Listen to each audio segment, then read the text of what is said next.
안녕하세요, 호재입니다. 오늘 알아볼 내용은 주택담보대출을 받을 때 가장 많이 듣게 되는 부동산 용어에 대해서 알아볼 건데요. 특히 주택 구입을 예정하고 계시는 분들이라고 하면 상식적으로 알고 계셔야 하는데 LTV, DTI, DSR 많이 들어보셨죠? 실생활에서도 많이 듣고 사용하기도 하죠. 주택담보대출뿐 아니라 개인 신용대출 받으실 때도 꼭 알고 계셔야 되는 용어들인데, 먼저 주택담보대출이란 말 그대로 주택을 담보로 하여 금융기관에 대출을 받는 것을 뜻하는데요. 우리가 집을 살 때 현금으로 사시는 분들도 계실 테지만 대부분의 경우 대출을 받아서 주택 구입을 하게 됩니다. 대출의 종류에는 크게 두 가지로 나뉘는데, 첫 번째는 신용대출, 두 번째는 담보대출, 이렇게 두 가지로 나뉘게 됩니다. 신용대출의 경우 말 그대로 그 사람이 신용만 보고 대출을 해준다는 건데, 신용을 보는 기준은 2021년 1월 1일부터 신용점수제가 도입되면서 신용점수가 판단 기준이 됐습니다. 예를 들어 지금껏 신용카드라든지 기타 대출이라든지 이런 것들을 연체 없이 채무상환을 잘 해온 사람이라고 하면 자연적으로 신용점수가 올라가겠죠. 신용점수가 높아졌다는 것은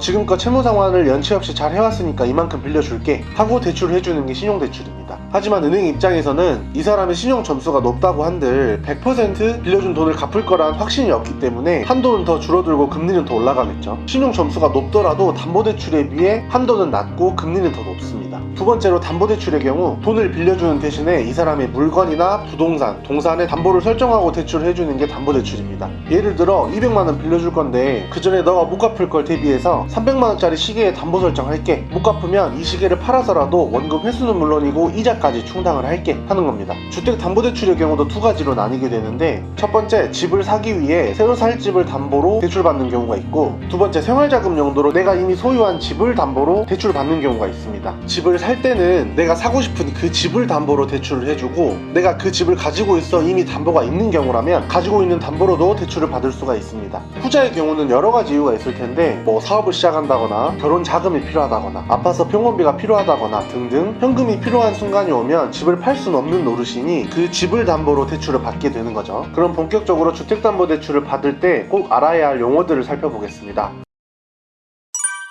먼저 LTV. LTV는 주택의 담보 가치에 따른 대출금의 비율, 즉 주택담보대출 비율이 되겠습니다. 실제 담보의 가치 대비 내가 받을 수 있는 대출 비율을 뜻하는데, 이렇게 말해도 어렵죠. 더 쉽게 말씀드리자면 대출 가능 한도율이라고 생각하시면 될 것 같습니다. 예를 들어 1억짜리 아파트를 구매하려면 얼마나 대출을 받을 수 있을까? LTV가 60%다 라고 하면 6천만원까지 대출 한도가 나오는 겁니다. 여기서 주의해야 할 점은 주택의 담보 가치에 따른 대출금의 비율이라고 했는데, 내가 주택을 1억 2천만원에 샀다 할지라도 담보 가치는 1억 2천만원 다 쳐주지 않습니다. 부동산은 시세 또는 감정가를 통해 가치를 평가하게 되는데, 실제로 내가 1억 2천만원의 집을 샀지만 대출 당시에 1억으로 가치가 평가되었다면 대출 당시의 평가 금액인 1억에 대한 60%를 대출해주게 되는 겁니다. 따라서 실거래가와는 조금 다른 부분인 거죠. LTV를 적용하는 이유는 내가 만약 1억짜리 집에 살고 있는데 1억을 대출을 받았다고 하면 주택은 가격이 변동되기 때문에 시장이 안 좋아져서 가격이 떨어질 수도 있는 거잖아요. 1억짜리 집이 5천만원이 됐다라고 하면 은행에서는 당장에 5천만원을 손해보게 되는 거죠. 근데 이놈의 집값이 떨어지고 추후에 시세 상승이 안 된다고 하면 집을 팔아도 대출금을 상환할 수가 없는 상황이 생길 수도 있는 거죠. 대출금을 상환하지 못하면 경매에 붙여지게 되는데, 은행 입장에서도 낙찰이 얼마에 될지를 모르기 때문에 채무자와 은행 모두 손해를 볼 수 있는 상황이 생길 수도 있는 거죠. 그렇기 때문에 이 LTV라는 규제를 적용해서 집값의 일부분만 대출을 해주고 서로 손해보는 상황을 만들지 않기 위함입니다.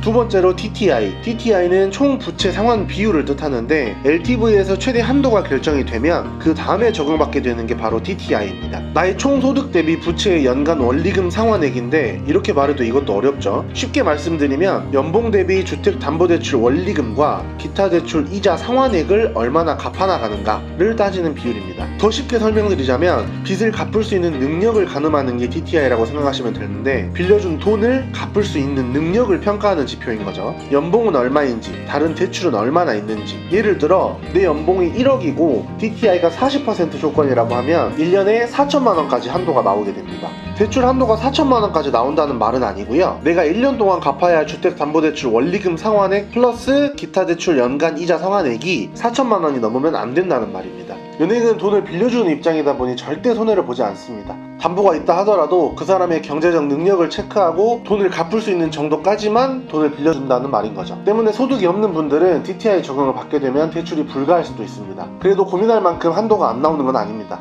이게 원리금 상환액이기 때문에 연봉이 1억이면 1년에 4천만원까지 대출 한도가 나온다고 말씀을 드렸는데 1년에 4천만원을 원금 플러스 이자 원리금으로 갚는다고 하면 한 달에 330만원 정도씩 나가는 건데 이런 월 납입 금액이라면 저희도 대출 못 받죠. 보통은 대출 상환 기간을 늘려서 월 납입 금액을 줄이는데 1억을 1년에 갚는 것보다 5년에 걸쳐 갚는 게 월 납입 금액이 줄어들겠죠. 물론 기간을 늘리게 되면 그만큼 전체 이자 금액은 절대적으로 많아지긴 하지만 월 납입 금액이 부담스러워 상환을 아예 못하는 것보단 월 납입 금액을 줄여서라도 갚아야 하기 때문에 기간을 늘려 사용하게 됩니다. 그래서 처음 대출 실행하실 때 상환 기간을 1년으로 한도는 적지만 월 납입 금액을 높여서 빨리 갚아 나갈지 상환 기간을 늘려 한도를 크게 받을지 상환 기간을 5년으로 하면 연봉을 1억으로 계산 시 5억에 대한 40%이기 때문에 2억까지 한도는 늘어나지만 상환 기간이 길어 전체 이자 금액은 늘어난다. 이 내용을 금융기관과 상담 먼저 해보시고 실행자의 선택이 중요하겠습니다. 마지막으로 DSR은 총 부채 원리금 상환 비율을 뜻하는데 DSR은 상대적으로 최근에 생긴 용어입니다. 기본 원리는 DTI와 비슷한 제도라고 생각하시면 되는데 다른 점은 DTI는 주택담보대출을 받을 때 매년 상환해야 하는 원리금과 기타 다른 대출의 이자 상환액의 합을 연간소득으로 나누었다면 DSR은 주택담보대출을 받을 때 매년 상환해야 하는 원리금과 기타 다른 대출의 원리금 즉 원금과 이자의 합산으로 계산되는 비율로 계산됩니다. 다시 말해 DTI는 주택담보대출의 원리금 상환액과 다른 대출의 이자 금액을 합산한 것이고 DSR은 주택담보대출의 원리금 상환액과 다른 대출의 이자의 원금까지 더해져서 계산된다는 말인 거죠. 그렇기 때문에 DSR을 적용받게 되면 더 적은 금액의 대출을 받게 됩니다. 추가로 LTV 비율의 경우는 정부 정책에 따라 수시로 바뀌고 투기지역과 투기과열지구, 조정 대상 지역에 따라 다르게 규제되니 집을 살 지역이 어디에 위치해 있는지 살펴보실 필요가 있습니다. 오늘은 이렇게 주택담보대출을 받을 때 꼭 알아야 할 용어들에 대해서 알아봤는데요. 도움이 되셨다면 구독과 좋아요, 알림 설정까지 부탁드리고요. 좋은 참고 영상이 됐으면 하는 바람입니다. 여러분들의 성공적인 투자를 기원합니다. 감사합니다.